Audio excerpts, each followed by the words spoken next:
15 ugali ng tunay na tao. Hindi sila naghahanap ng atensyon.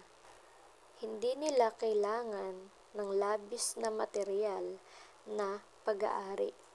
Sila ay pare-pareho sa kanilang mga gawain. Hindi sila nag-aalala sa pagiging gusto ng iba. Komportable sila sa kanilang sarili. Nakikita nila ang kawalan ng kumpiyansa. Binabalanse nila ang kumpiyansa at kapakumbabaan. Isinasagawa nila ang kanilang ipinapangaral. Hindi sila madaling masaktan.